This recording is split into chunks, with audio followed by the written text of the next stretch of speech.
de la cintura pelviana. Cuando hablamos del equilibrio de la cintura pelviana, vamos a prestar especial atención a los movimientos de anteversión y de retroversión pélvica. Estos son los objetivos principales. ¿Y a qué nos referimos cuando decimos que son los objetivos principales? Que es fundamental tomar en cuenta esta movilidad de la pelvis, tanto en anteversión como en retroversión, porque esto es lo que me va a posibilitar entender que de esta movilidad va a salir la estabilidad y el equilibrio. Si yo entiendo cómo está la pelvis posicionada en una anteversión y cómo está la pelvis posicionada en una retroversión, voy a poder elegir equilibrarla con una pelvis neutra, o sea, con el punto medio, que no esté ni muy tirada hacia adelante ni muy tirada hacia atrás. El equilibrio del cinturón pélvico y la capacidad propioceptiva muscular mantienen estable a la estructura, asegurando la integridad de la zona lumbar. ¿Y qué significa esto? Que esta pelvis neutra hace que realmente haya un equilibrio en la cintura pelviana donde la función posterior y anterior de las musculaturas están perfectamente equilibradas y no hay una diferencia de fuerza, de mayor tensión en uno u otro segmento. ¿Cómo ocurre esto? Por ejemplo,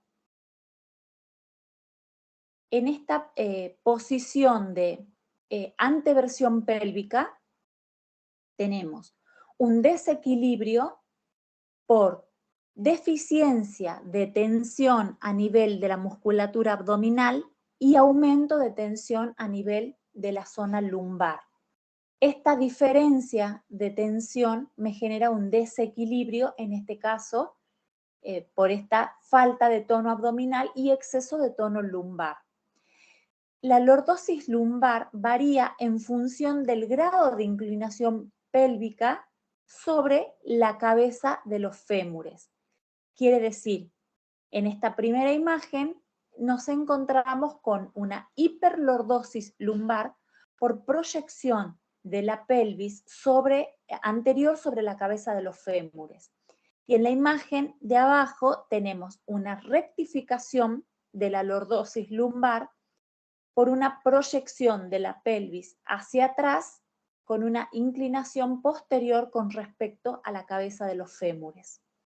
Al tener una pelvis neutra, podemos decir que tenemos un correcto y equilibrado desarrollo entre la musculatura tónica, que es la musculatura que abarca cuadrado lumbar, multífidus, y por delante el psoas, y la musculatura fásica que tenemos al contrario por delante, musculatura abdominal y por detrás glúteos. La anteversión pasiva acentúa la lordosis lumbar y se relaciona con una hipotonía muscular en abdominales y en glúteos. ¿A qué nos referimos cuando hablamos de anteversión pasiva? A la postura sostenida y prolongada de estar sentados. Cuando estamos sentados durante largos periodos de tiempo, estamos en una anteversión pasiva. Esta anteversión pasiva nos está generando mucha tensión a nivel lumbar y debilidad o hipotonía a nivel abdominal y glúteo. La aptitud estructural requiere de 3 condiciones. Hemos empezado esta presentación hablando de la estructura corporal. Bien, la estructura corporal es todo este conjunto de la composición corporal. ¿Sí? Habíamos dicho articulaciones, músculos y huesos. Esta aptitud estructural quiere decir que nuestra estructura sea lo suficientemente funcional para tener una postura saludable, va a estar basada en 3 condiciones. Uno, que los espacios articulares estén estén con una compresión mínima. Es decir, que el cuerpo tiene que tener la capacidad de estirarse completamente y de manera natural. ¿Dónde podemos poner como ejemplo la compresión articular? Acá, en esta posición de anteversión pasiva, donde tengo una hiperlordosis lumbar, hay una compresión estructural a nivel de las vértebras. En esta posición de retroversión pélvica, también es una posición de sentados, pero por el contrario, no hay una anteversión, sino una retroversión. La compresión articular va a estar situada a nivel del coxis. Otra de las condiciones es que todas las articulaciones deben disponer de su plena amplitud natural de movimiento. Y esto lo entendemos con el concepto ese de primero trabajar sobre la movilidad articular para recién poder trabajar lo que hace a flexibilidad y a fuerza. Si tengo plena movilidad articular, voy a poder trabajar las otras funciones corporales. Y la última condición, la tercera, que las tensiones musculares naturales del cuerpo en torno a toda articulación deben estar más o menos equilibradas a fin de mantener centrado su peso. Y acá volvemos, esta diferencia de fuerza entre la zona anterior y posterior del cuerpo, cuanto más equilibrado esté, más funcional va a estar y más equilibrado todo nuestro cuerpo. Entonces, por eso que esta aptitud estructural y aproximarnos lo más posible al modelo postural óptimo va a depender bastante de estas tres condiciones. Entonces, para hacer una especie de resumen de todo esto que vimos, cuando trabajemos sobre la postura, vamos a ver que si nos encontramos con articulaciones rígidas, vamos a procurar aflojarlas. Si nos encontramos con zonas con falta de movimiento, vamos a procurar alentar ese movimiento. Si nos encontramos con algunas piezas comprimidas, vamos a tratar de estirarlas para descomprimirlas. Y si nos encontramos con zonas demasiado largas, vamos a procurar acortarlas. Y esto hemos visto un poquito de todo esto ya en los ejemplos que hemos mencionado. Pero me quiero detener un poquito más en qué hago referencia cuando hablo de zonas demasiado largas. En los ejemplos hemos visto la zona dorsal, que cuando no tiene la fuerza que debe tener para lograr esta estructura corporal y esta compresión muscular para que me vuelva a llevar a mi postura erguida, necesito acortarla, trabajar en la fuerza que me genere contracción y volver a lograr la postura que necesito para estar sanos. Solo entonces, cuando la estructura humana esté liberada y equilibrada en todas sus articulaciones, podremos realmente considerarla estructural y mecánicamente en forma. Bien, ya tenemos todo lo que hace al contenido estructural y los detalles. Vamos a ir a la parte muscular para terminar de cerrar estos equilibrios funcionales a los que hacemos referencia. Y vamos a hablar de la musculatura estática y dinámica y vamos a empezar con un interrogante que es ¿para qué sirven los músculos? Y la respuesta puede resultar obvia, pues para movernos, pero no es tan obvio y lo vamos a desarrollar un poquito en detalle. Tenemos, por un lado, musculatura estática. Existen músculos cuya función es ayudarnos a estar quietos. Por lo tanto, no sería esta respuesta obvia que los músculos sirven para movernos. Hay musculatura que está diseñada específicamente para ayudarnos a estar quietos. Cuando estamos de pie, cuando conducimos, cuando vemos una película, cuando estamos sentados, por ejemplo, o simplemente cuando estamos acostados. En todos estos ejemplos estamos sosteniendo de manera activa lo que llamamos musculatura estática. Y al contrario de lo que puede parecer, esta musculatura estática es la que más problemas estructurales y posturales nos está trayendo. Y vamos a ver el por qué. Esta musculatura estática, estos músculos encargados de mantener esta postura estática, trabajan para mantener una postura determinada. Pero cuando hablamos de postura, estamos haciendo una asociación directa a la quietud. Esta musculatura estática se encuentra en capas más profundas del cuerpo. No son tan grandes y están trabajando aún cuando los otros músculos, los músculos largos, están descansando. Reciben una gran tensión, se sobrecargan fácilmente y soportan un gran esfuerzo. Constituyen la mayoría de los músculos esqueléticos y aseguran la estática, tienen una contracción lenta y sostenida porque son los encargados de la postura, poseen fibras musculares más cortas, realizan movimientos involuntarios e inconscientes. Quiere decir que están activos cuando no nos damos cuenta de que están activos. Tienen tendencia al acortamiento, en su mayoría, tienen tendencia a la hipertonía, o sea, a estar tensos, y a la rigidez. Son poco fatigables porque si se fatigaran con mucha facilidad nos dificultaría mucho nuestra vida cotidiana y son más aptos para resistir el estiramiento.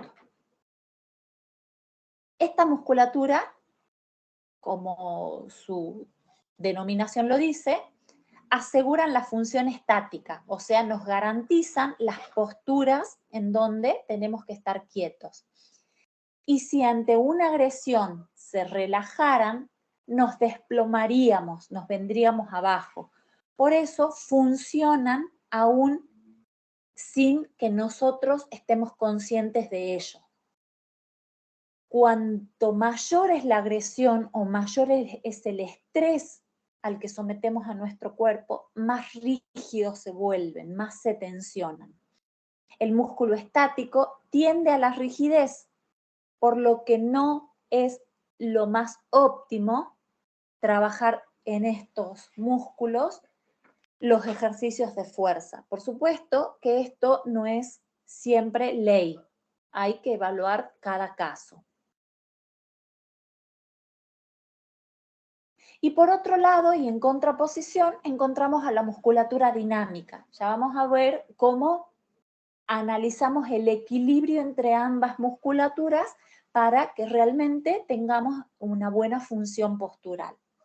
La musculatura dinámica está constituida por músculos que hacen movimientos de forma puntual y el resto del tiempo permanecen relajados. Suelen ser músculos más grandes, que realizan mayor amplitud en los movimientos y también son los que más se trabajan en la tonificación y la fuerza, pero son más fácilmente fatigables y suelen ser los más superficiales. La mayor distinción la podemos hacer que la musculatura dinámica se encuentran en su gran mayoría en los miembros superiores e inferiores. Y la musculatura estática se encuentran en su gran mayoría en el tronco.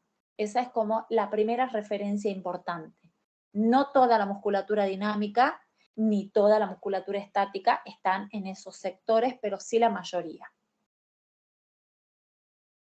En musculatura dinámica se trabajan ejercicios de fortalecimiento con énfasis en la contracción muscular. Estar flácidos o con falta de tono o con falta de fuerza no pone en riesgo ninguna función vital. La función principal de la musculatura dinámica es generar movimiento en las articulaciones, sobre todo, a través de su contracción dinámica. Necesitaríamos de contracciones concéntricas y excéntricas para que esta musculatura sea potenciada. Y será poco habitual que sufran un exceso de tono, por lo que habitualmente estirarlos puede ser de poca utilidad. Esta frase yo me la tomo con pinza. ¿Por qué? Porque para que la funcionalidad sea completa, siempre debemos trabajar la fuerza y la flexibilidad de manera armónica y equilibrada. ¿Sí? Entonces, decíamos que en la musculatura estática, el mayor énfasis lo podríamos poner en el trabajo de relajación, porque es una musculatura que en su mayoría del tiempo y de su función está en contracción.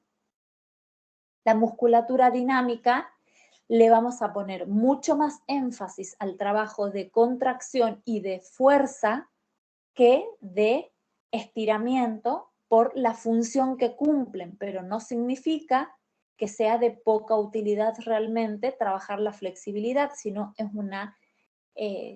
una característica importante para la funcionalidad del cuerpo, que toda musculatura tenga la flexibilidad necesaria para cumplir con este requisito funcional.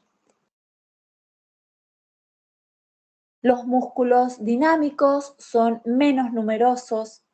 Junto con los estáticos aseguran el movimiento porque trabajan en conjunto. Son de contracción rápida, poseen fibras musculares más largas, realizan movimientos voluntarios conscientes, quiere decir que soy yo quien decido realizar esas contracciones. Suelen tener tendencia al alargamiento, a la hipotonía y a la flacidez, son rápidamente fatigables y son más aptos para efectuar el movimiento, por eso son dinámicos, mientras que los estáticos son más aptos para sostener la postura. Entonces, habiendo identificado la función de ambas musculaturas, podemos asegurar que no se pueden trabajar con los dos tipos de músculos de la misma manera. Los músculos dinámicos se degradan por falta de ejercicio, o sea, se atrofian y se pierden su función por falta de movimiento y por falta de contracción. Y los estáticos sufren el fenómeno inverso. Necesitan ser relajados, reestirados y destonificados porque la falta de movimiento los tensa aún más. Y con esto podemos volver a destacar la importancia del ejercicio en donde tonificamos la musculatura dinámica con el ejercicio y soltamos y relajamos la musculatura estática con el ejercicio. Y la falta de ejercicio destonifica y genera flacidez en la musculatura dinámica y tensiona y rigidiza la musculatura estática. Entonces vemos cómo dentro de nuestro todo corporal, todas las funciones de una u otra manera se van asegurando de tener funciones contrapuestas, con lo que vamos asegurando y garantizando el equilibrio.